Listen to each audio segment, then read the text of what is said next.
Hey guys, welcome back to my channel, and today we will start a new chapter, that is business environment. This is the third chapter of business studies. देखो इस chapter से बेटा 4 से 5 marks का question पूछता है, ठीक है, बोर्ड एग्जाम में। और ये चैप्टर इतना कंफ्यूजिंग है ना कि बच्चा कर ही नहीं पाता, क्योंकि इसमें कुछ कुछ टॉपिक्स ऐसे हैं जिसमें बच्चे पूरे कंफ्यूज हो जाते हैं। देखते हैं कैसे इस चैप्टर को हम लोग सिंपल ईजी वे में पढ़ेंगे, ठीक है।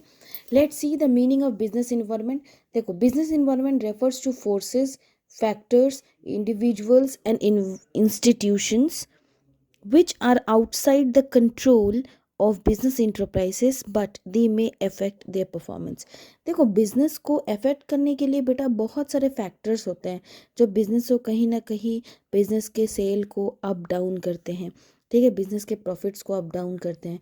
तो वो कुछ फोर्सेस होते हैं, कुछ फैक्टर्स होते हैं, कुछ लोग होते हैं, कुछ इंस्टीट्यूशंस होते हैं, जैसे कॉम्पिटिटर्स वगैरह हो गए। उसके वजह से क्या होता है कि ऑर्गेनाइजेशन का ऊपर नीचे प्रॉफिट्स में हो जाता है, सेल में हो जाता है, ग्रोथ में हो जाता है, ठीक है। जो कि ना कहीं ये सब जो फैक्टर्स है ना, ये कहीं ना कहीं ऑर्गेनाइजेशन को अफेक्ट करती है, ठीक है। तो अब देखते हैं क्या क्या फोर्सेस है। देखो, there are two forces, specific forces and general forces, ठीक है। अब देखो, स्पेसिफिक फोर्सेस में क्या होता है। These forces affect business enterprises directly and immediately in their day to day life. देखो, जो स्पेसिफिक फोर्सेस होता है ना, ये जो है डे टू डे लाइफ में ऑर्गेनाइजेशन को अफेक्ट करते हैं। जैसे मान लो सप्लायर्स, मान लो लेट से सप्लाई दिया, सप्लाई नहीं दिया, ठीक है, इसकी वजह से दिक्कत हो गया। इन्वेस्टर्स, मान लो इन्वेस्टर्स ने पैसा लगाया, इन्वेस्टर्स ने पैसा उठा लिया अपना, ठीक है, तो उसके वजह से भी मे भी उनको इफेक्ट हो सकता है। कस्टमर्स आए नहीं आए, इसकी वजह से भी प्रॉब्लम क्रिएट हो सकता है, ठीक है। अब एक है बेटा जनरल फोर्सेस, इसी के ऊपर पूरा चैप्टर बेस्ड है, ठीक है। एक है जनरल फोर्सेस। जनरल फोर्सेस मतलब क्या होता है, कभी सोशली कुछ हो गया या पॉलिटिकली कुछ हो गया, लीगली, टेक्नोलॉजी मतलब टेक्नोलॉजी चेंज हो गया, ठीक है। और ये सब की वजह से अगर ऑर्गेनाइजेशन में कोई इम्पैक्ट पड़ता है तो वो बोलते हैं जनरल फोर्सेस। याद रखना, स्पेसिफिक फोर्सेस अलग है, जनरल फोर्सेस अलग है। जनरल फोर्सेस में पॉलिटिकल, लीगल, सोशल, ठीक है, ये सब आ जाता है। अभी हम लोग आगे पढ़ेंगे, ठीक है। अब चलते हैं हम लोग इम्पोर्टेंस ऑफ बिजनेस इन्वायरमेंट में। नेक्स्ट टॉपिक है बेटा इम्पोर्टेंस ऑफ बिजनेस इन्वायरमेंट। ये बड़ा इंपॉर्टेंट है क्योंकि पूछता है। सबसे पहला इम्पोर्टेंस ये है कि business environment enables the firm to identify opportunities and getting first mover advantage. जिसने भी, याद रखना, जिसने भी बिजनेस इन्वायरमेंट को, ठीक है, सबसे पहले बिजनेस इन्वायरमेंट में सबसे पहले एडवांटेज लिया, मतलब अपॉर्चुनिटी को ग्रैब किया, वहीं सबसे आगे भागेगा, ठीक है। इसका देख लेते हैं explanation. The businessman who are able to understand and scan the opportunities of business environment at the early stage get maximum benefit. Obvious सी बात है, आप अगर मार्केट को स्कैन कर लेते हो, समझ लेते हो कि मार्केट में क्या चलेगा क्या नहीं चलेगा, ठीक है, तो आप ही उस मार्केट का सबसे बड़ा जो शेयर है वो कैप्चर कर पाओगे। फॉर एग्जाम्पल, सबसे पहला आया व्हाट्सएप। व्हाट्सएप के थ्रू हम लोग क्या करते हैं, एक दूसरे को मैसेज करते, वीडियो कॉल करते हैं, ठीक है। उसके बाद बहुत सारे ऐप्स आए, जैसे टेलीग्राम हो गया, ठीक है, फिर आपका स्नैपशॉट हो गया, ठीक है, सॉरी स्नैपचैट हो गया, ठीक है। उसके बाद फिर इंस्टा हो गया, फेसबुक है, वगैरह वगैरह है। लेकिन सबसे ज़्यादा मैसेज करने के लिए क्या चला, व्हाट्सएप चला, जो कि नंबर वन अभी भी है। किसी को कुछ भी भेजना हो, चलो व्हाट्सएप कर देते हैं, ये नहीं बोलता चलो इंस्टा कर देते हैं, ऐसा तो कोई नहीं बोलता, ठीक है। तो व्हाट्सएप क्या है, व्हाट्सएप पहला एप्लीकेशन है जो मोबाइल चैट को लाया, ठीक है। मेरे फ्रीक्वेंट, मोबाइल चैट तो ऐसे भी ईमेल से भी हो जाता था, लेकिन फ्रीक्वेंट, ठीक है, सबसे ईजी कौन लाया, व्हाट्सएप। और व्हाट्सएप अभी भी राज कर रहा है। इसका मतलब क्या है कि व्हाट्सएप वालों ने कि सबसे पहले आइडेंटिफाई किया अपॉर्चुनिटी को कि मार्केट में क्या चलेगा, और मार्केट को कैप्चर कर लिया, ठीक है। अब दूसरा है बेटा हेल्प द, इसका एक और एग्जांपल देती हूँ, ठीक है। जैसे मान लो पानी का बोतल, बिस्लरी, ठीक है, ऐसे तो पानी का बहुत सारा बोतल आया बिस्लरी के बाद, ठीक है, जैसे नीलकमल, नील जल, ठीक है, फिर आपका और भी बहुत सारे आए हैं, ठीक है। तो अब जो, लेकिन मार्केट में जब खोजते हो तो सबसे पहले क्या बोलते हो, पहले बिस्लरी दे दो, तो वो क्या है, मार्केट को समझ के कैप्चर कर लिया, ठीक है। दूसरा है बेटा help the firm to identify the threats and early warning signals. Business environment help करता है ऑर्गेनाइजेशन को कि कोई भी आने वाली आफत, थ्रेट, ठीक है, उसको पहले से जान लो, ठीक है। The business man who are able to understand and scan market get a warning signal to deal with the negative policies of business environment. देखो बिजनेस में पॉजिटिव नेगेटिव चलते रहता है, तो जो बिजनेसमैन को मार्केट के अच्छे से स्टडी है वो क्या करते हैं, वो मार्केट को स्टडी करके जो थ्रेट्स है उसको हटाते हैं।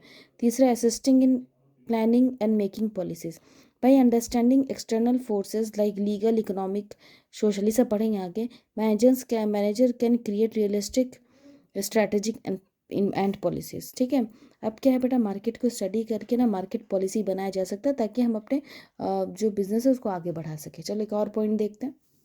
नेक्स्ट है बेटा, ऑप्टिमम यूटिलाइजेशन ऑफ रिसोर्सेज। जिन्होंने भी बिजनेस और बिजनेस इन्वायरमेंट को अच्छे से कर लिया, मतलब अच्छे से स्टडी कर लिया, ठीक है, उसके लैंड कितना चाहिए, लेबर कितना चाहिए, टेक्नोलॉजी कैसा होगा, डिमांड कैसा है, ये सब स्टडी कर लिया, तो ऑब्वियस सी बात है ये सब स्टडी करने के बाद जो बचत है, मतलब जो बोल सकते हो वेस्ट कम करते हैं।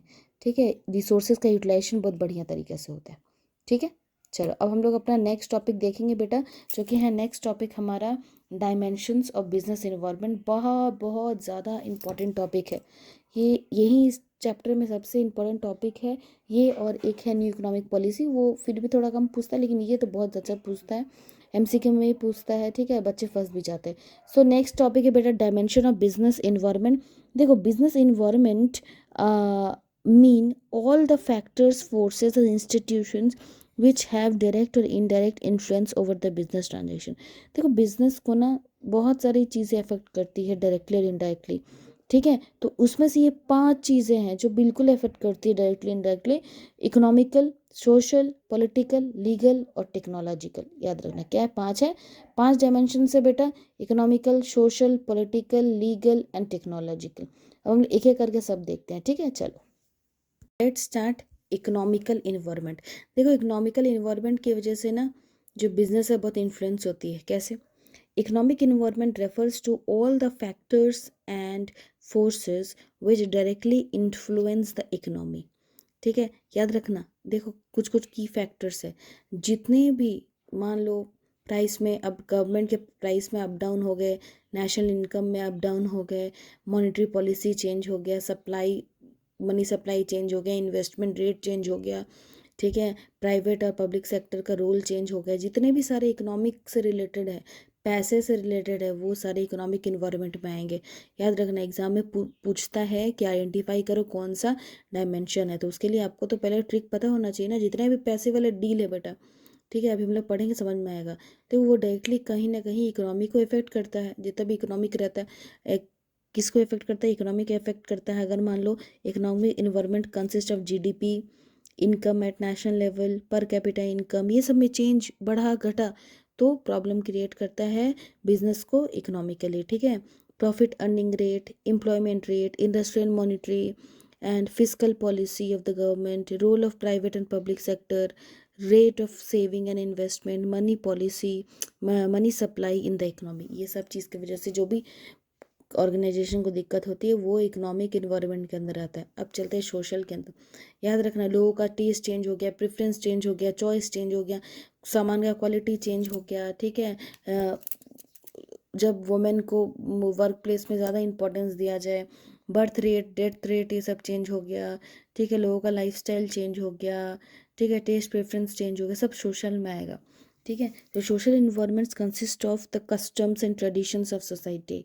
ठीक है, देखो लोग ऑर्गेनाइजेशन चलता है लोगों से, राइट। अगर मान लो लोगों का स्टैंडर्ड चेंज हो गया, ठीक है, टेस्ट चेंज हो गया, प्रेफरेंस चेंज हो गया, एजुकेशन लेवल चेंज हो गया, ठीक है, सोसाइटी में लिविंग इन सोसाइटी चेंज हुआ, बढ़ा घटा, ठीक है, change in quality of life, importance of place of women in work place, birth and death rate of population, ये सब चीज़ जब होगा तो सोशल इन्वायरमेंट होगा। आइडेंटिफाई करने के लिए पूछता है। ठीक है, टेस्ट एंड प्रेफरेंस चेंज हो गया, नॉर्मल टेस्ट एंड प्रेफरेंस पूछता है। ठीक है, स्टैंडर्ड ऑफ लिविंग पूछता है, तो वो सब पूछेगा तो समझना कि क्या हो गया है, सोशल इन्वायरमेंट में चेंज आया है। ठीक है, डायमेंशन सोशल इन्वायरमेंट होगा। अब नेक्स्ट चलते हैं। नेक्स्ट बेटा पॉलिटिकल। पॉलिटिकल में क्या होगा, जितने भी गवर्नमेंट वाले चीज़ें हैं वैसे अगर कुछ हुआ तो समझो कि पॉलिटिकल चेंजेस हैं। Factor related to government affairs such as type of government in power attitude of government towards different groups of society, policy changes by government, जितना भी गवर्नमेंट है, अगर सरकार चेंज हो गई, सरकार ने नया नियम बनाया, सरकार ने नया अभियान स्टार्ट किया, ठीक है, कॉन्स्टिट्यूशन में बदलाव आया, फॉरेन पॉलिसीज ऑफ गवर्नमेंट में चेंज आया, जितने भी सरकार से रिलेटेड चीज़ें हैं उसमें अगर ऊपर नीचे होता है तो पॉलिटिकल, ठीक है। अब चलो लीगल में क्या होता है, लॉज और लेजिस्लेचर में जब कुछ चेंज आता है, ठीक है, लीगल पॉलिसीज़ में चेंज आता है, ठीक है। फॉर एग्जांपल मान लो कि टीवी में एडवर्टाइजमेंट दिखाता था कि बच्चे को जो है, मान लो कोई एक पैकेट है, ठीक है, वो पैकेट नहीं देना, ठीक है, तो अब कंपनी को वो फॉलो करना पड़ेगा, ठीक है। मान लो कंपनी एडवर्टाइजमेंट करवा देती तो उसको हटाना पड़ेगा, क्यों? क्योंकि लीगली बोला गया है कि that packet is not suitable for the kid, ठीक है। उसी तरह का मिल्क फॉर्मुलेटेड है, उसी तरह का सोप है, मान लो कोई और अदर प्रोडक्ट है, अगर गवर्नमेंट ने बोल दिया, ठीक है, लीगली बोल दिया कि नहीं उस प्रोडक्ट का यूज़ नहीं करना है, तो कंपनी को वो चीज़ मानना पड़ेगा।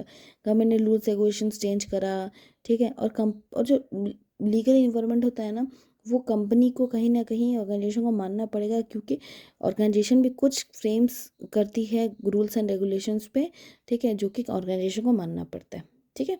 चलो अब हम नेक्स्ट चलते हैं टेक्नोलॉजिकल इन्वायरमेंट पे। देखो, technology environment includes forces related to scientific improvement and innovation which provides new ways of producing goods and services and new ways of operating business। देखो, पहले के बिजनेस करने के तरीके और अभी भी बिजनेस करने के तरीके में बहुत डिफरेंस है। तो वो जो चीज़ों, छोटे छोटे चीज़ों में चेंजेस आया, ठीक है, पहले कार्बन कॉपी से कॉपी किया जाता था, अब उसकी जगह फ़ोटो कॉपीज़ आने लगे, ठीक है। पहले टाइपराइटर से टाइप किया जाता था, उसका अब वर्ड में कंप्यूटर में बैठ के टाइप किया जाता है, ठीक है। पहले जो है टिकट्स जो है काउंटर पे बुक होती थी, अभी भी होती है, लेकिन लोग अब क्या क्या प्रीफर करते हैं, ऑनलाइन प्रीफर कर लेते हैं, प्राइस चेक करते हैं होटल्स का, देन फ्लाइट्स का, ट्रेन्स का। तो इसकी वजह से क्या हो जाता है कि बहुत सारे टेक्नोलॉजी में चेंज आता है, उसकी वजह से बिज़नेस में भी बहुत फ़र्क पड़ता है। जैसे पहले लोग बाज़ार जाके सामान लाते थे, अब घर बैठे सामान आ जाता है 10 मिनट में। तो वो क्या है, टेक्नोलॉजी बेटा चेंज हो रहा है ना, तो ऑर्गेनाइजेशन को भी उसको अडेप्ट करना है, उसके हिसाब से चलना है, समझे। तो ये एक बहुत इंपॉर्टेंट टॉपिक ख़त्म हुआ। अब न्यू जो टॉपिक स्टार्ट करेंगे हम लोग नेक्स्ट वीडियो में, वो होगा आपका LPG, मतलब liberalisation, privatisation, globalisation, new economic policy में, ठीक है, वो भी पूछता है। चलो बाय, टेक केयर।